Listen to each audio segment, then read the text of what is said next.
How to rise to the top in your first sales position. How can you get to the top? So thus far, we've discussed at length the importance of building a high-quality relationship. Chapter after chapter. Now we're going to take a look at product. How can you have a product strategy that can take you to the top? We're going to follow this with a customer strategy. How can you create a customer? How can you serve that customer? And last, then, how can you have a presentation strategy that enables you to do it? So today we're going to focus on this idea. You need to control the image in your prospect's mind of your product or service. If you don't, they will have the wrong image in their mind. The risk is high that they'll have the wrong image. You have to control it. So the primary idea today is to make sure, as you are interviewing, that you find out whether or not the company that you're selling for has a sustainable product or service. That means that you can be at the company for a long time and they will continue to make products or services that enable you to create a sustainable competitive advantage.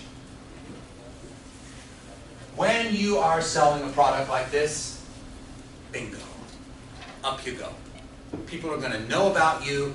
It's amazing in your first sales position when you're the #1 rookie broker, what happens, rookie salesperson, to your career, because people see you and they know you. Second, you're going to get promoted faster. And third, Ms. Childress, the third benefit of all this is more money. You're going to make more money. Now, I know on this campus there are those that would make you feel guilty about making a lot of money. Not here. When you do something that is entirely moral, that means you place an offer in front of someone else, and they like it so much they're willing to exchange their money for that offer, and you get a percentage of that. Is there anything immoral about that transaction? Nope. And I want you to feel 100% it's okay to make a lot of money as long as I'm fulfilling needs. So, and second, now listen. When you start making money, don't tell anybody about it. If your mom, your dad say, shut up, don't you tell the neighbors. Why? Because you will acquire new friends. You will acquire your siblings who have a problem with their mortgage. Don't tell your brothers and sisters. Don't tell anybody. And third, save 20%. Why? Because you never know what the future is going to be. You never know when there might be an earthquake or a flood or a hurricane that might wipe you out. And you got money in the bank. All right.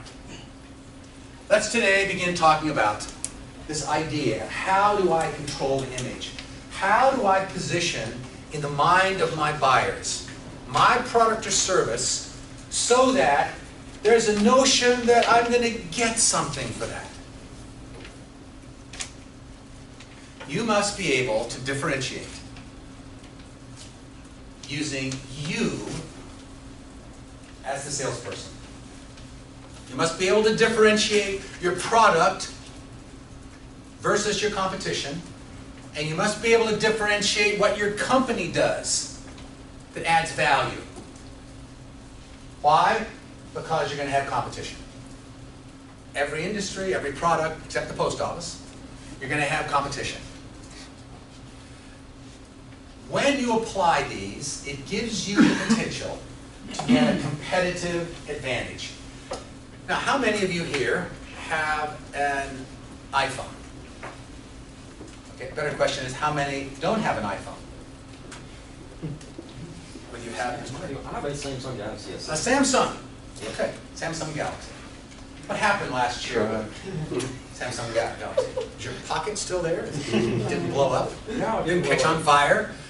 So, Apple consistently does what? That causes you, as a consumer, to value Apple at higher prices than a Samsung. Consistency? What else? What does that mean to you? It's the same every time. I know it's going to be a great product. It's going to work, right? Yeah. It's going to work. It's No not gonna problems. blow up. How many viruses are our Microsoft friends? They're still plagued by viruses. I keep knocking on wood, hoping that somebody doesn't target Apple, but somehow iOS keeps ahead of it, right? What else? Mr. Wiggins, why do you have an iPhone? What's it do for you? It's got the best features. So what does that do for you? It makes my day-to-day life easier. It makes your life easier, right? Mr. Bailey. Why do I have an Mhm. iPhone?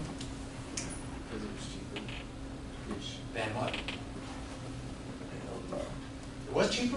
Well, with the deal that I got, they were doing like $100, $200 off. So you didn't go with AT&T, you went with somebody else and you got a cheaper iPhone. Cool. So, Apple is trying to differentiate using product and using the company, right?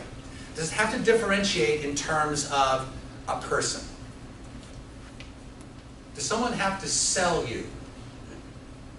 Their marketing is so good that you're going to go in and buy the product. Well, it's rare when that happens. What Apple's trying to do is give itself a sustainable competitive advantage. Now, what's Samsung doing in the process? How are they competing against Apple? They kept their headphone jack. I want the headphone jack. That's product, right?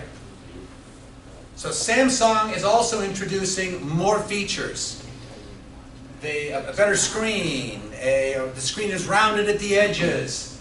So they're trying to use the product to differentiate. Would you say they have more items? Could that be something? Would Samsung have more features? It might have more features. The question is, does it deliver more benefits? And this audience would say no. Like as a company or as just a phone? Benefits to you. That's what I mean. Well, like their TVs are better because Apple doesn't have them. It's like Well, we're not saying Who's Samsung Apple in TV? general. We're saying okay. Just versus the the iPhone. phones. Okay. I feel like branding wise, Samsung is typically trying to keep up with Apple. I feel like Apple always sets the tone, and then Samsung comes back with something trying to compete with it. So that just gives the appearance that it's not as good a product, it has to be a second runner-up, it has to catch up. So Ms. Childress says that Apple's had the lead for a long time and Samsung's trying to play catch-up. Is that true? Now, Steve Jobs did that amazingly well. He kept them in front. Samsung is rolling out the features. And Apple now actually is trying to catch up because Samsung has gotten ahead in features, maybe not in benefits. But Samsung has said, we can't penetrate Apple. We have to do it with the product. Yeah, because when they came out with the iPhone 8 or 10 or whatever it was, they always put them side by side. It's like, welcome to 2008 Apple or whatever, because Samsung had all of the features that Apple has now. But Apple users are so used to having their Apple that they're not willing to switch. Hey, it works. Any problems? Yeah, you have little, like iOS 11. Yeah, there's some quirks in it. Most of them are because I just don't understand it well enough. Mr. Rogers? Well, you only see really commercials and advertisements a lot more for Samsung, Microsoft, for all their new products, and you don't really see the new Macs coming out. You kind of see an iPhone, an iWatch maybe, but that's about it. Nothing really. So that differentiation is on product and on company, right? Because iPad, iPhone, Mac, just work. does Samsung have a huge release event on? Because Apple does theirs, and I know I tuned in, and everyone tunes in. They have their big Apple auditorium, and everybody watches. It's Apple. So the company, you can depend. So Steve Jobs started it because he was a great presenter, right? What about the store? The store, walking into the Apple store in general, I don't know, does Samsung have like a Samsung store? I don't really know anything about Samsung in general, I'll never switch, but I'm just really, the Apple store in general is just intriguing in itself. How many have been into an Apple store in the last 6 months? Not me. I've stopped becoming an early adopter, so I didn't get the 8 first. Although I did go to iOS 11 right away, and wow, my wife hated it. It changed a bunch of things. It works, it still works really well. Okay, but what we're after is a sustainable competitive advantage that's delivered by the salesperson, by the company, and by the product. How do you differentiate, how do you judge service quality, not product quality, but service quality? Now just let's take a second and think through. How do we sell a tangible? Wear your glasses. How do we sell a pair of sunglasses? We don't sell the glasses themselves. We sell the intangible, the feeling you get, okay, when the sun's not glaring in your eyes. How do you sell an intangible? How do you sell insurance? You sell the tangible. If you have an accident, we send you a check. That's tangible. So in service quality, the first thing we look at is we're going to have to sell something that's tangible. You can't just say, I'm going to protect you. You need to make it tangible in the mind of your prospect. Second, it must be reliable. So what does reliable mean? 1, it must be dependable. The prospect needs to know that it's going to do what you say it's going to do. It must be accurate. So you must be able to predict when you do this, it does that. When we say we're going to shred your paper at 4 p.m. on Fridays, we are there at 4 p.m. And last, it needs to be consistent. Remember what Robert Farrell said. Consistency is essential in customer service. When it's not consistent, you say to yourself, whoop, they're slipping. So it has to be consistent in order for something to be reliable. Next, you must be responsive to the needs of your clients.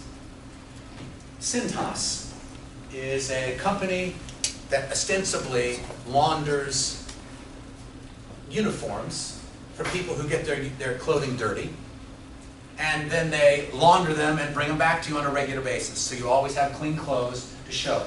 So someone that runs a machine shop, an automobile repair shop, always has Bob, and Bob is Bob, and he always has a clean shirt. Now Cintas gave its salespeople, it's my understanding, that they give their salespeople the authority to solve all kinds of problems for customers in addition to laundering uniforms. So one of their salespeople told me that in their firm, a fellow went in to one of his customers, delivering some uniforms, and the front window was broken out, and the TV that was wired from the ceiling was gone. He walked in the morning, he said, "Golly, Bob, what happened?" He said, "Somebody broke in last night and stole my TV." And the guy said, "I need that, because I do this and that and the other." He said, "I'll have a TV for you in an hour." "You'll do it?" "Sure. I'll go get one, I'll get it installed." "That would be great, thanks." Boom. Now, is it for free? Oh, no. They charge him for the TV. He went out to Best Buy, bought a TV, got an installer, got it installed, and charged them on the Cintas bill. Why? No, it's brilliant. How much did that improve the relationship? Oh, man. Thanks so much. I didn't expect that out of Cintas. What else do you guys do? Bingo. So this is responsiveness. It's responsive to the needs of your customer. You're not just selling them products, you're helping them operate their businesses better, increase the revenues, lower the costs. Next. You must provide them with an assurance that you're going to do what you say you do. And then you must do it. Last, the author is persuaded that empathy is necessary to judge service quality. Daniel Pink disagrees with his latest research. So empathy is the quality that all of you who have high helping others, it's the feeling that you get when you help someone else. I don't have it.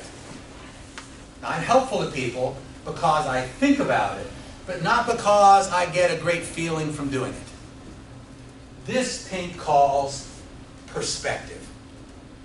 And he asked the question, what is more valuable in uncovering needs? Is it the feeling component or is it the cognitive one? It's perspective. And you can get perspective by asking questions. Now let's talk about this notion about how to put this together in what we call a value prop, a value proposition. Now, can you manufacture a value proposition that meets the needs of every prospect? Yes. Can you do it generically? Can you say, our product does this and this and this? No. Now listen, lots of salespeople try. They try to deliver a standard line because they're lazy. It is true, if you memorize your presentation and you deliver it to people, every now and then the blind hen finds an acorn, right? They keep pecking or they find a seed. Blind squirrel finds an acorn. Finds a nut every now and then. Every now and then you get lucky. But that is the bottom 80% of salespeople. They're trying to get lucky. The top 20% use a process by which they customize every presentation to the person to whom they're delivering the presentation. How do you do it? Jim Singleton taught me in 1999, and today I'm going to teach you. All right. So let's take a situation that you can all understand in terms of trying to sell a basic product. Okay. Let's pick a product, an easy one, like a company here called Landshark. Landshark takes the confidential information and shreds it. They come into your business and they shred it, and in such little pieces of paper it can never be put together, and then they bulk it up and send it off so that you never have a risk of someone unshredding the paper. And your excess paper is gone. So the idea that you have to sell is, I have a service that will shred documents for you, and you'll never have to worry that those documents will put back together, and we'll eliminate them. That's the idea.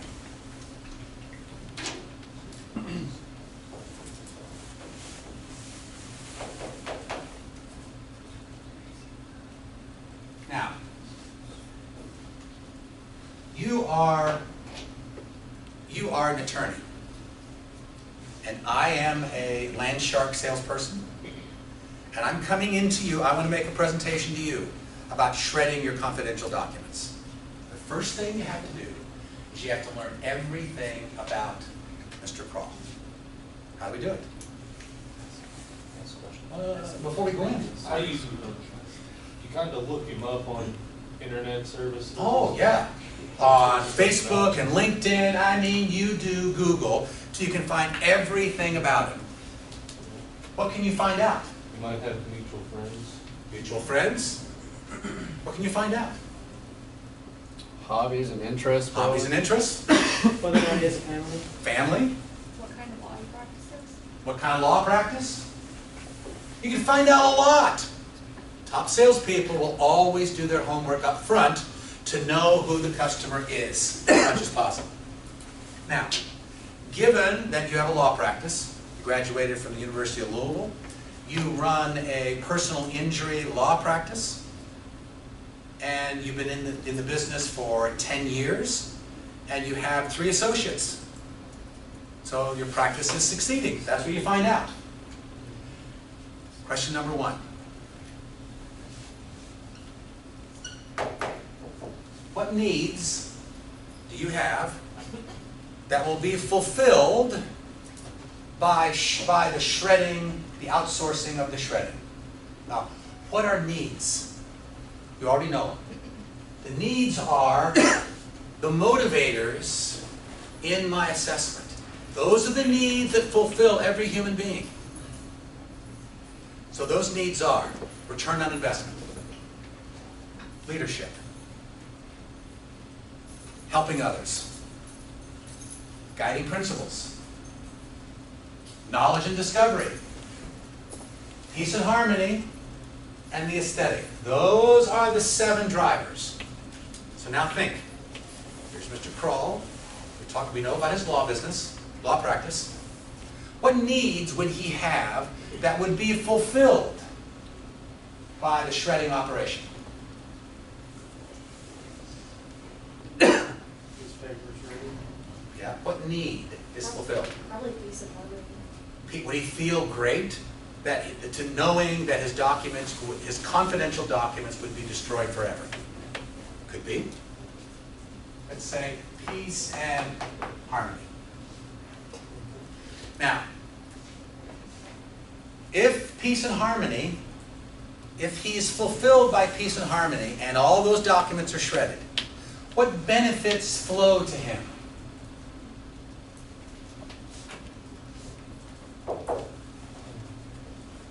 What happens? What good things happen? Ms. Paul? He doesn't have to worry about it.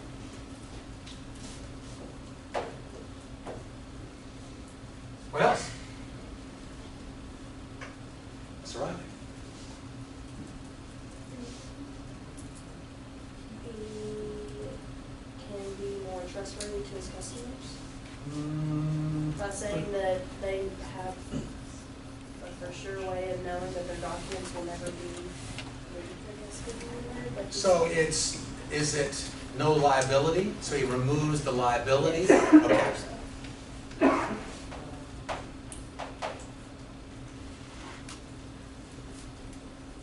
Ooh.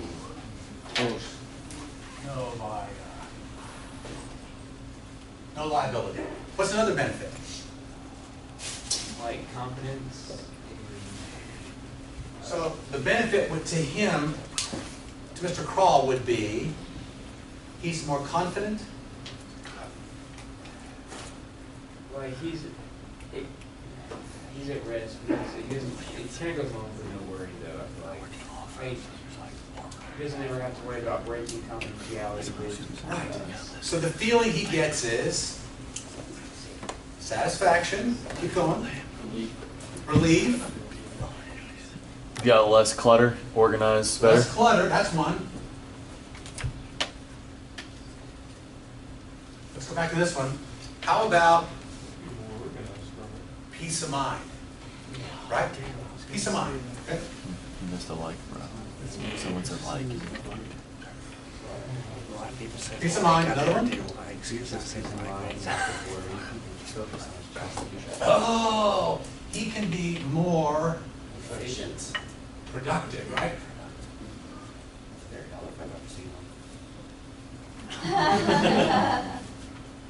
don't think, I don't know if it's peace and harmony. I think it's more return on investment to the benefit, but like he would save a lot of time because he doesn't have to shred it. He's got someone else shredding it for him. All right, now this is critical. Because How would you know if someone has ROI or peace and harmony? by listening Is he the owner of the business, the law practice? Does he pay all the bills? Is he making a profit? Yes. Probably. Chances are return on investment's high. So you would go down a completely different track on ROI, wouldn't you? Yeah. All right. So now we're going to go down this track right now, but we can do a similar track for this one. This might be for another attorney, but you might find out that Mr. Kroll is an artist in his part-time, and he loves sculpture. And you see a picture of him in front of a sculpture with a big smile on his face, like, wow, I love this. He's an artist. So you can infer this. So this is good for the example. Okay. But you could make, for another attorney, this would be a completely different track. What else? Anybody else? Okay, let's make the assumption that we've got it. Now, which of the benefits is the strongest one that you believe will fulfill that peace and harmony? No worry, no liability, less clutter, peace of mind, more productive. Peace of mind. Peace of mind, okay.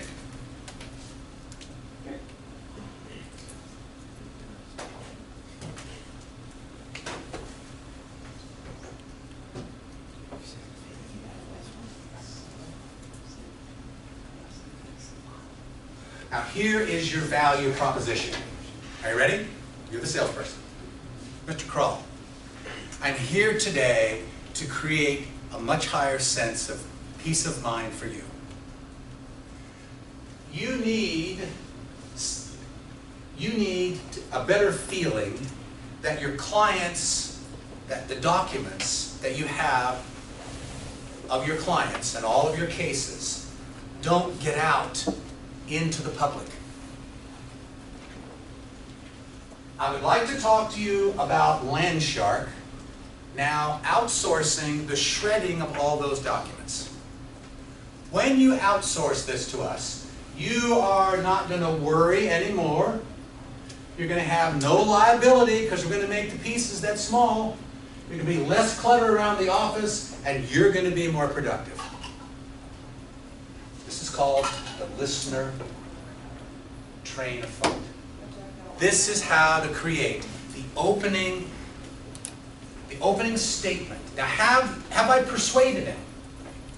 No. All I've done is I've controlled how I'm positioning my product, my service, in his mind, in a way that will create value for him. Now, you're going to have access to a wizard that we created up on the internet to enable you to go through this process here in this class, in 425, and other classes. It's available to you from this point forward. 210, exactly what they use. This is called subject, need, idea, benefit.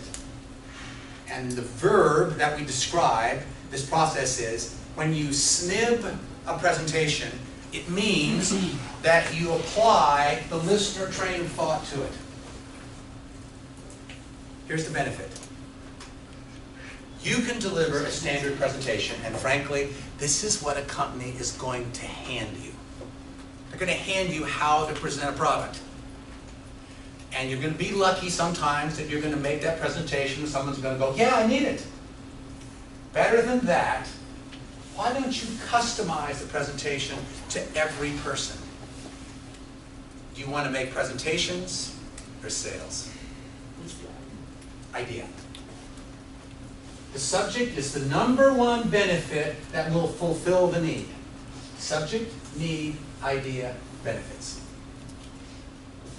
More on this later.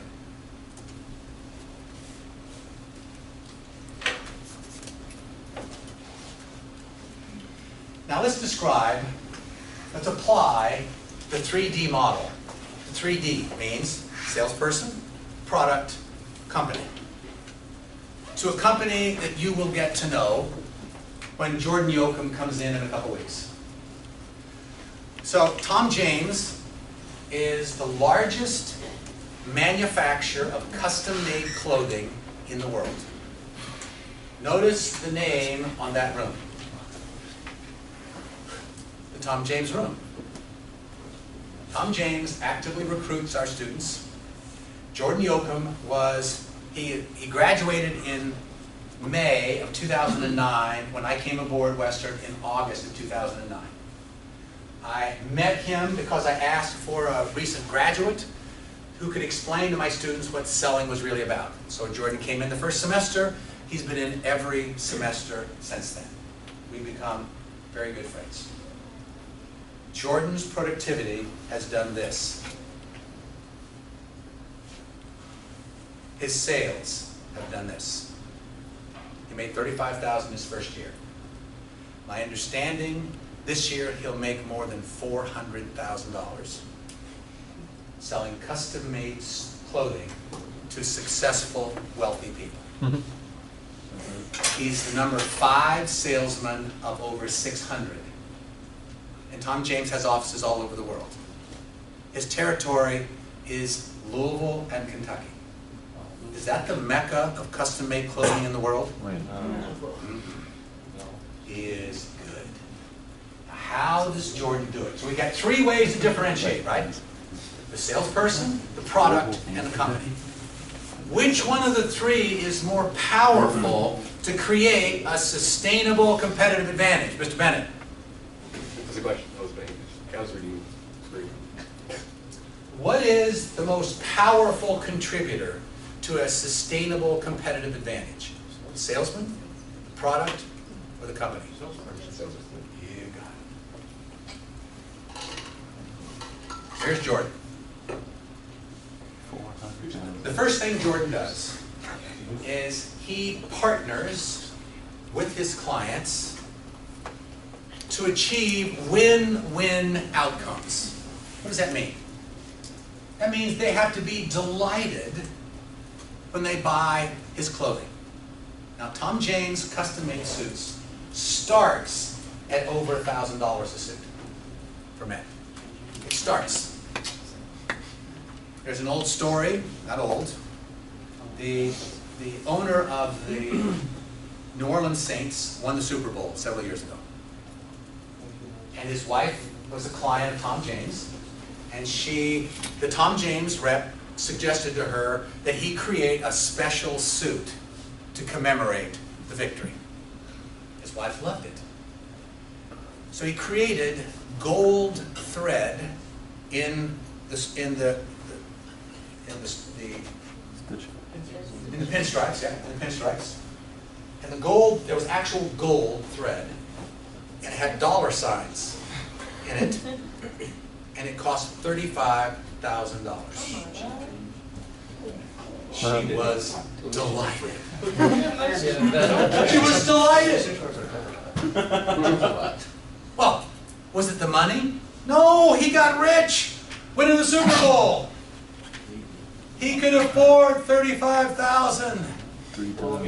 Ladies and gentlemen, it is not about the money. Stop thinking that things that cost a lot of money won't sell. It's how you control the perception of the product in the mind of the customer. So, win-win. Jordan will go into a client's home. He's sold a suit or 2 to a client. He'll say to the client, would you allow me to come home with you at some point? Go into your closet, and you tell me in your closet the things that you don't wear, you don't like. I'll pull them out. I'll get them over to Goodwill. And then the things that you do wear that maybe don't fit, I will make sure they fit you just like the suits. And the suits that Tom James makes, they make them from scratch. That means they own the sheep that produce the wool. They own the machines that convert the wool into fabric. They own it all.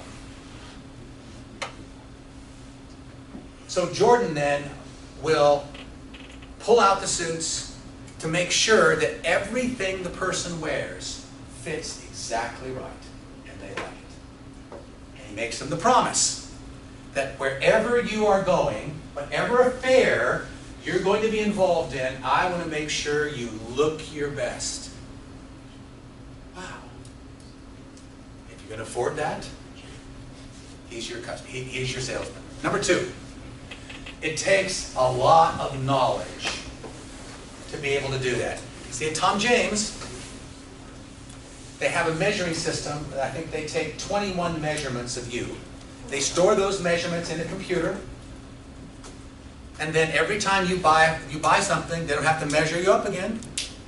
They go, I want this fabric and this color, and 6 weeks later you got the garments, because they're custom made for you. Next, he must focus intently on delivering whatever the client needs. Jordan tells me at every time he visits a client, his goal is to walk out with an order. But he doesn't sell clothing. He's trying to help them complete their outfits. Where are you going? He's trying to, trying to make it convenient for them. Number 2, he's trying to help them save time. Number 3, he's trying to make sure that they look great and feel great. And number 4, he takes people who are misshapen, short, tall, skinny, who have trouble buying clothing off the rack, and the clothing then is custom made for them so that everything fits. How does Tom James help Jordan differentiate himself by the product? Because if you're a great salesman, but you don't have a great product, you can't create a sustainable competitive advantage. So Tom James, as I said, they own the sheep. They produce the wool. Then they make the fabric. And they ship the fabric to the people in their own factories. Their own people custom make the suits. Next, they have to have broad selection. Why is a broad selection important for a salesperson? To meet every need. They need to make underwear. They need to make shorts. They need to make big shorts, small shorts, all different kinds that fit every particular person. Does Tom James have to inventory all this? No, they custom make it. Next, the Tom James sale is made in the home, in the office. They do not maintain retail stores. If a Tom James rep does not come to you, you don't know anything about Tom James. They never advertise. They teach their salespeople how to prospect. Now, how does Tom James, as a company, differentiate its product to help Jordan? 1, how they deliver, how they manufacture and deliver. So the Tom James system, a custom-made suit is delivered to Jordan, and Jordan then takes the suit out to the person and tries it on. Every suit that's ordered in their business, they shut the door, they try the suit on, it has to fit perfectly, or Tom James retailers it. Now, do they have more trouble with fit with females or males? Males. Males. Hold on a second. Males. They're easy. It's the females who gain a little bit of weight, lose a little bit of weight. Gain a little bit of weight. So it fits today, doesn't fit tomorrow. So it's a little tougher to meet the needs of females, but he does it. Men are pretty easy. Fits, yeah, fits good, great. Let me get back to work. Now, okay, so when he delivers it, is it just a delivery? No. Always an opportunity to upsell and cross-sell. He's always getting more orders once he delivers the clothes. Why? Because it feels great. Wow, this is great. Where are you going next month? I'm going to Scotland. Scotland? What are you going to do? "Oh, I'm playing golf at St. Andrews." No way. So is this going to be in November? Yeah. It's going to be cold, right? Yeah. Well, you're going to need, boom, boom. But who wears a suit playing golf? No. They make everything. Oh, okay. They make leisure clothes, they make everything. Socks, they sell Allen Edmonds shoes, they sell the finest. So anything you want, you can buy, man or woman, from Tom James. Second, Tom James has to provide great training. What they like, what they've grown to appreciate, and why they recruit here, is they understand the value of selling programs, sales majors and minors, that help young college students understand how to sell, so Tom James can then just apply product knowledge to the consultative selling model that we teach. Why is that up there? Tom James' name? Well, because every year students are recruited to Tom James. I suspect we probably have 10 or 15 former graduates who are now working for Tom James. And they have offices all over the world. Next, you must be able to meet the time expectations. So if you say that the suit is going to be delivered in 6 weeks, what's your expectation? 5. I'm going to get 5 to make sure I meet that goal in 6. So you underpromise and overperform. Now let's talk about pricing. How do you price your product? In many situations, salespeople will have some control over pricing. But here's the rub. If you can sell a higher price, you'll get a higher commission. If you reduce the price, usually the manufacturer will participate in that, but you'll make less money if you don't maintain margins. So at Tom James, they're selling high-priced products and services. And you've got to get used to people saying, that's too much. Jordan's heard that a jillion times. It doesn't bother him a bit, because he knows it. So what happens is this. There's a relationship between value and price at every stage of the conversation. And when you start, price is higher than the value. Because they always think, $1,000 for a suit. But when you begin understanding their needs, and you begin explaining the benefits that they're going to get, convenience, quality, look good, feel good, then the price you pay feels like it's less. Now what happens when you have to compete on price? Almost everybody is going to compete on price. How do you do it? First of all, let's take a look at internet pricing. Amazon didn't invent it, but they're the ones that leveraged it. Internet pricing says this: start out for free. Get traffic. When you get traffic to your whatever you are for free, then you try to monetize the traffic, right? This is what YouTube's doing. YouTube gave you access. I still upload hundreds of videos a year, and they don't charge me a cent. They're not making a cent. And I put them up so they're not public and they're private, and I give you access to them and playlists, and they don't charge me a cent. I love it. I'm worried that one of these days they're going to start charging me. But YouTube makes their money off their advertising. and you see it, right? So first they start you, they get the traffic, and then they monetize it. So this is an internet pricing strategy.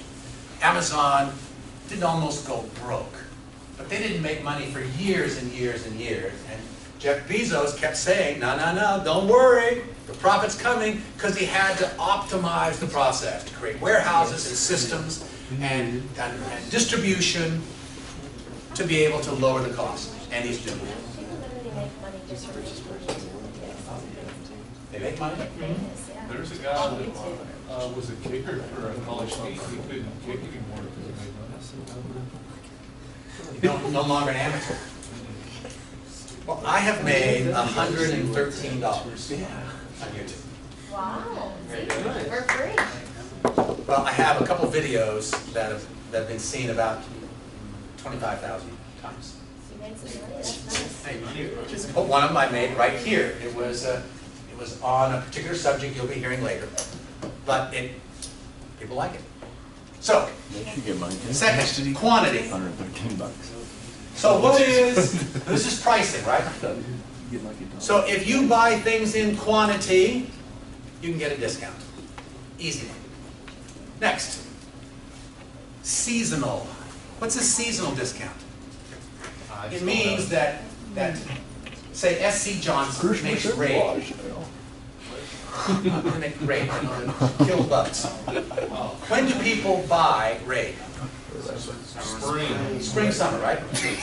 When does SC Johnson sell Raid? Winter. Salesman goes in January when there are no bugs, and he gives them a seasonal discount. He says, if you'll buy now in advance of the season, then we can know how much to manufacture, and we'll get it to you, and we'll give you this discount if you'll buy it in advance. Seasonal discount. Next, wholesalers. Amazon.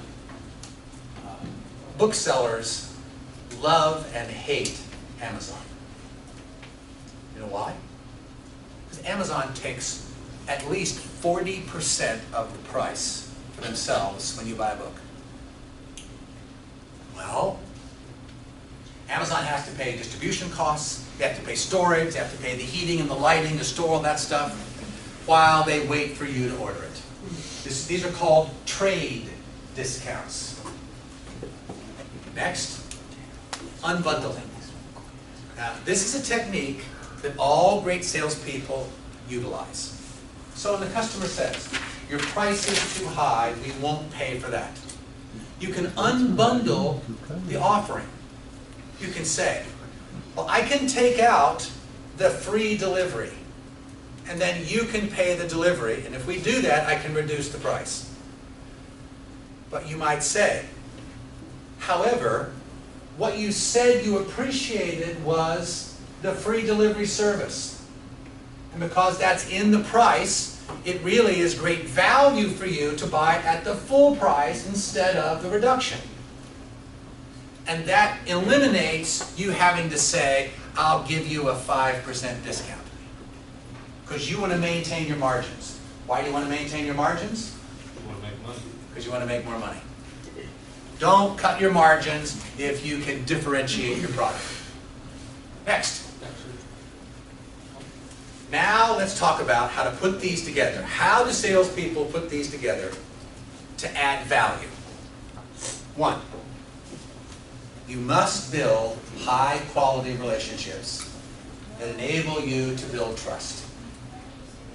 If you can't build trust, you can't expect them to answer your questions honestly when you begin to probe. Now you can, as a bottom 80% salesperson, do your best to say, I got this, do you need it? I got this, do you need it? I got this, do you need it? You can make some sales that way, but you're going to fight over the 20% of the commissions that are left. Two, you need to learn more. Whether your theoretical drive is high or whether you're indifferent to learning, it doesn't matter. You got to bring it from the brainstem to the cortex and decide, I must learn more, and then do it. You must, and your company, create innovation that's real. Now, if I create these sunglasses, and they have a little sponge on this side that makes sure that it doesn't slip off my head, but I don't need that. But in my presentation, I make that a big part of the presentation. There's no innovation that's coming. I don't care about that innovation. So innovation must be made with the thought that it's going to provide some benefit. That's called a real innovation. Next, you can add tremendous value with the various technologies available to salespeople. Why did I start in session 1 or 2 almost insisting that you put your schedule in your phone? Because this is a technology that helps salespeople remember to follow up. And you've got to develop good habits to be able to do that. You've got CRM systems that enable you to collect all the information on your phone about your customers, about all their ordering, everything they've ever purchased. It's right here. You check before you went on the call. Bob Smith, married to Martha, 3 kids, graduated from Auburn, blah, blah, blah. I'm in for the call. Hey, Bob, how you doing? Say, how about those Tigers? Auburn Tigers, right? War Eagles. War Eagles. War Eagles. How about those War Eagles last weekend? They call they're the Tigers. They just make an example. That's their second Good. Well, so there are in sundry technologies that you can use to be able to add value to control what? The image the client has of you, your company, and your product. Last, what you do after the sale builds the relationship.